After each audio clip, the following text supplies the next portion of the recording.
որովհետև ինքներդ եք տեսնում արդեն ձկնաբուծարանները լուրջ խնդրի առաջ կանգնած, լոլիկում արդեն սուպերմարկետում լոլիկների գինը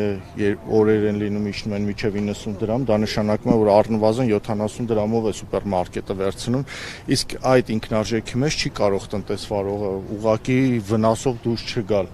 Պլյուս դրան արդեն մնացած ոլորտները դե ծաղկի շուկան արդեն բոլորդ եք տեղյակ, թե ինչպիսի գնանկում է տեղի ունեցել եւ ինչպիսի վատ պայմաններում են, վերջերս մի ջերմատնային տնտեսությունում է ծաղիկ աճեցնող, որը մոտ 50-60 հազար դոլարի ծաղիկ էր, ուղղակի հանել էր, այրել էր, ու այս խնդիրների մեջ ինձ ամենաշատը նյարդայնացնում է իշխանությունների ցինիկ կեցվածքը, որ մի 4 բեռնատար կամ 5 բեռնատար հանել են Լեհաստան ու խոսում են եվրոպական շուկա գրավելու մասին, մի երկու դիվերսիֆիկացիայի մասին, դիվերսիֆիկացիա անելու համար առնվազն 8 տարի բարձրաձայնում ենք, որ մեր պտուղ բանջարեղենները ունեն որակի խնդիր, պետքա պետական հստակ քաղաքականություն, միջամտություն, որ այդ որակի խնդիրը չունենա, պետք է հստակ քաղաքականություն, որ ցանկացած մթերքի արտադրության մեջ լինի հետագծելիություն, որպեսզի տնտեսվարողը, արտահանողը փորձի ֆերմերից գնել, հասկանա ինչ պարտանյութեր, ինչ թունաքիմիկատներ, ինչ տարբեր այլ նյութեր օգտագործել, որը համապատասխանում է եվրոպական չափանիշներին, թե ոչ։ Եվ ընդհանրապես այս մեծ բիզնեսի, մեծ առևտրի մասին պատկերացում չունենալով մարդկանց հասցնելով այս վիճակին, ու սենց թեթև ոնց որ Արցախյան պատերազմի ժամանակ էր, չէ՞, մի հատ ԱԹՍ էին խփում, թուրքը մի 5 գյուղ գալիս էր, այդ ԱԹՍ-ն ցույց էին տալիս, ասում էին գետնեց, հաղթեցինք, հաղթում ենք, հիմի նույնը տնտեսության մեջ է։ Մեր տնտեսվարողները շատ վատ վիճակի մեջ են ու բնականաբար մենք որպես կուսակցության ներկայացուցիչ եւ մեր կուսակցության ղեկավարը բոլոր հնարավորինս քայլերը պետք է ձեռնարկենք, որ օր առաջ սահմանները բացվի։ Կարծիքով ինչու Հայաստանի ժողովրդի նկատմամբ սկսվեցին այս պատժամիջոցները հենց ընտրություններից անմիջապես հետո եւ դրան նախորդ ընտրությունից առաջ է եղել, ասեմ ուրեմն քրոնոգրաֆ տեսեք, եթե քրոնիկոնին հետևեք, նման դեպք եղել է 2024 թվականին, նման դեպքեր եղել են 2023 թվականին, ասեմ ավելին 2024 թվականին Ռուսաստան Ռոսելխոզնadzorի կողմից առնվազն 3 նամակ է եկել մեր ՍԱՏՄ որակի հետ կապված խնդիրներով եւ բացարձակ որևէ պատասխան չի հետ դարձել այդ նամակի տեսքով Ռոսելխոզնadzorին։ 2024 թվականին 19 ընկերություն գցեցին սև ցուցակ, եթե կհիշեք։ 2025 թվականին էլի ծաղկի շուկա հետ նորից աշճանաբար բացեցին, հիմա նորից այսքան զգուշացումից հետո փակեցին։ Ես չեմ կարող քաղաքական գնահատական տալ, ասել քաղաքական ենթատեքստ ունի, թե տնտեսական, բայց եթե քաղաքական ենթատեքստ ենթադրենք չունի տնտեսականով, եթե պետությունը այս 8 տարի կարողանար ճիշտ կազմակերպել եւ խոսային շուկայի դիվերսիֆիկացման մասին, խոսել ու ոչինչ չանել, մենք այսօր այս վիճակում չենք լինի։ Ռուսաստանը պաշտոնական նոստում պատժում է Հայաստանի քաղաքացիներին Նիկոլ Փաշինյանին ընտրելու համար։ Ես բերեք մեկնաբանություն չտամ, որովհետև ես իրականում քաղաքագետ չեմ կարող որևէ մեկնաբանություն տալ, ես խոսում եմ գյուղատնտեսության ոլորտից, ես խոսում եմ գյուղատնտեսության մեջ առկա խնդիրներից, որը միջև քաղաքական թիմի անդամ եմ, բայց քաղաքական թիմի անդամ ավելավ այդ ես չեմ ասում քաղաքականության, չեմ խնդրում եմ մի մանիպուլացիա, ես լրատվական դաշտի հետ աշխատել եմ, ինձ համար մասնագիտական, ես սիրում եմ ավելի շատ մասնագիտական ուղղվածությամբ խոսել, որովհետև ես ինձ կոմպետենտ եմ համարում հենց այս ուղղվածության մեջ եւ փորձում եմ այս հարցերին պատասխանել։ Եվ ժամանակը գա կերևա, կտեսնեք, քայլեր ձեռնարկվում են, ամեն ինչ արվում է, որպեսզի հնարավորինս կարողանան ընդհանուր եզրեր գտնել բանակցային, որպեսզի կարողանան մեր գյուղմթերքը արտահանվի բնական։ Այդ մի օրվա լուծելու հարց չի, որ մի օրվա մեջ կարգավորվի, դա անջատիչ չէ, էլի հոսանքի, որ այսօր անջատեցին, վաղը կարողանաս միացնել։ Դա իրանից ենթադրում է պրոցեսներ, եւ եթե համաձայնություն էլ կան, բնականաբար որոշակի պայմաններ են լինելու, առաջինը որակի վերահսկման, որակի հետ կապված հետագծելիության ստուգման, որակի վրա աշխատանքի ուղղության հետ կապված եւ ըստ այդ քայլերի հերթականության նոր կսկսի աշճանաբար բացվել։ Դա մի անգամից մի օրվա մեջ չի բացվելու։ Այո։ հետո ասում եք պայմանավորվածություններ կան, կլինեն, կտեսնենք։ Արդեն բավական ժամանակ անցել է, ուզում եմ հասկանալ տնտեսվարողները որևէ փոփոխություն տեսնում են այս ընթացքում։ Եթե ընդհանրապես արտահանում չկա, հետեւաբար փոփոխություն էլ չկա։ Եթե ընդհանրապես առեսպա գյուղատնտեսական որևէ մթերք չի մտնում ռուսական շուկա, նշանակում է որևէ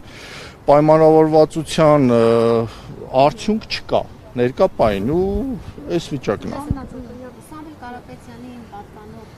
ընտանիքին պատկանող Դալմամոլ առևտրի կենտրոնում կա Երևան City, որը գիտենք ում է պատկանում։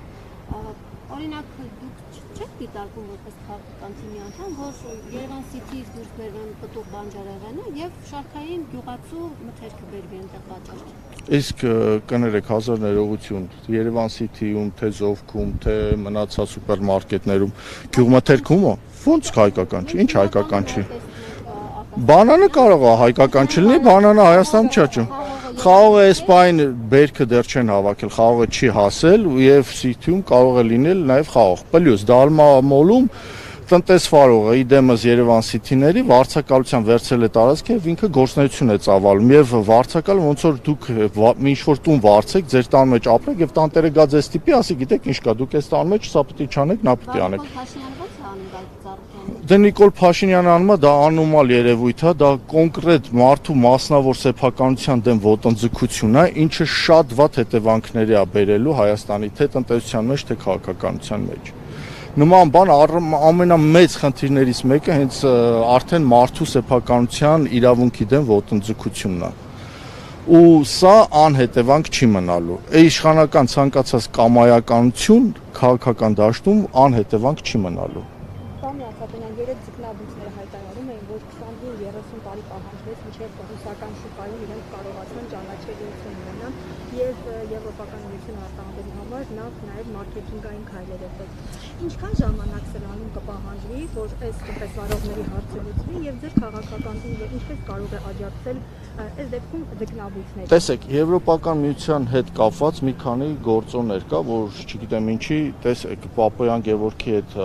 հիշում եք, երբ որ մեր Գրիգորյանը խոսած, ընդհանրապես ասում է թարմ ձուկ, պաղեցված ձուկ, իրանք թեման թեքում են սառեցված ձկան, դա պատահական չի։ Առաջինը այն թարմ ձուկը եւ պաղեցված ձուկը, երբ որ հասնում էր Ռուսաստան, հասնում էր 2 օրում եւ ժամկետների մեջ տեղավորում էր։ Եվրոպական միության շուկա, ես ինքս Եվրոմիություն արտահանող տնտեսվարող եմ եղել։ Եվրոպական միության շուկա արտանելու համար քեզ առնվազն 10-12 օր է պետք, մինիմում։ Այսինքն պաղեցված ձուկը որպես այդպեսին ուղղակի չի հասնի Եվրոպական միություն։ Դրան գումարած ինքնարժեքի հետ կապված խնդիրներ կան։ Այն հակաբիոտիկները, այն նյութերը, որ մերոնք են օգտագործում ձկնաբուծության մեջ, եվրոպական ստանդարտներին չեն համապատասխանում։ Եթե եվրոպական ստանդարտին համապատասխանող հակաբիոտիկներ եւ այլ նյութեր օգտագործեն, արդեն ինքնարժեքի մեջ ընդհանրապես չեն տեղավորվում։ Գինը ինքնարժեքը բարձրանալու եւ մրցունակ չեն լինելու։ Այս մասին դե լրիվ համապատասխանում է ՍԱՏՄ-ի ղեկավարի ասելով թող մի կիլո գրամ թարմ կամ պաղեցված ձուկ արտահանեն։ Ծով ունեցող երկրների հետ ո՞նց կարող է լինել։ Կամ այդ տնտեսվարողների մասին ինչի այդքան վատ կարծիք ունեք, որ այսինքն այդ Եվրոմիության շուկան կար, տնտեսվարողները տեղը չգիտեն։ Հասկանում եք, այդտեղ հակասությունը կա, չէ գրանցվելու բանի հարց չի, եթե միջև էտել, եթե հնարավոր լիներ, տարբերակ լիներ, ենթադրենք մեր իշխան ձուկը կամ եւ այլ ձկնամթերք արտահանելու, նրանք չեն սպասելու իշխանության որոշակի քայլերին, որից հետո իրանք փորձեին անեն։ Ու եթե տեսնում եք իշխանության խոսույթը, մենք պայմանավորվեցինք, որ այսինչ անենք, մենք պայմանավոր դիտարկեցինք հնարավորությունները, չէ, ախր բիզնեսի մեջ տես չի, չպետք է դիտարկես, արդեն ասես այս հնարավորությունները ստեղծել եմ, մենք սա կարանք անենք, դուք էլ սա արեք։ Պլյուս, այդ եվրոպական միության շուկա եւ այլ շուկաներ, որ sense հաղթական ցույց են տալիս, ենթադրենք լավագույն դեպքում 1 միլիոն հատ ծաղիկ, 96 միլիոնա ծաղիկ արտանվի Հայաստանից։ 1 միլիոն հատ ծաղիկ արտահանելն է, դա պետությանը օգուտ չի, որտեղ իրանք սկսել են սուբսիդավորել, ինչը կարճաժամկետ է։ Ու արդյունքում դուրս է գալիս, որ այդ սուբսիդիաներով ինչ որ ձև զսպում են, ինչը կարճաժամկետ է։ Եթե այդ սուբսիդիաները հանեցին, թողեցին բնականon վիճակով, այդ տնտեսվարողները էլի չեն կարողանալու արտահանել։ Եվ եվրոպական շուկա եւ արաբական շուկա։ Պլյուս լոգիստիկ խնդիրները, որ բազմիցս խոսվել է լոգիստիկ խնդիրներից, հայկական բեռնատար դու չես կարողանում։ Ես իմ բեռը միշտ արտահանել եմ վրացական բեռնատարներով։ Միշտ, որովհետեւ վրացականով ավելի Հեշտեղ էլ ավելի հարմար է եղել։ Մենք այդ լոգիստիկ խնդիրները չլուծած, ապրանքի որակի հետ կապված։ Կհիշեք 2024 թվականին, երբ որ հայկական ՀԿ-ներից մեկը մեր Պիպոյան Դավիթի հետ շուկայից ուղակի գնեցին գյուղմթերք եւ տվեցին ՀԲԼՑԿ պետական լաբորատորիա ստուգման եւ բոլորը նորմերին չէր համապատասխանում, չի արգելված նյութերի քանակը, ոչ մեկինը չէր համապատասխանում։ Ու դրա մասին բազմիցս քանի տարի խոսում ենք։ ՍԱՏՄ-ն անգործունակ նստած է։ Անասնապահության ոլորտում ունենք խոշոր եղջերավոր անասունների գլխաքանակի այնքան անկում,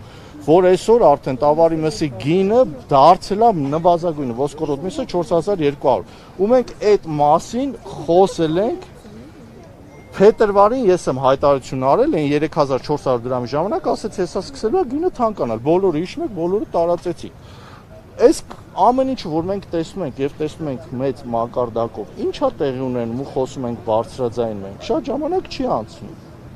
Մեր խոսացածը չի անցնում, որովհետեւ իրանք եթերով կարողանում են փոկել այդ փոքր sense հաղթանակներ ցույց տալ, գրավեցինք շուկան, այս արեցինք, այն արեցինք, մտանք մեր Բալթյան երկրներ, ու այդ նվազագույն այդ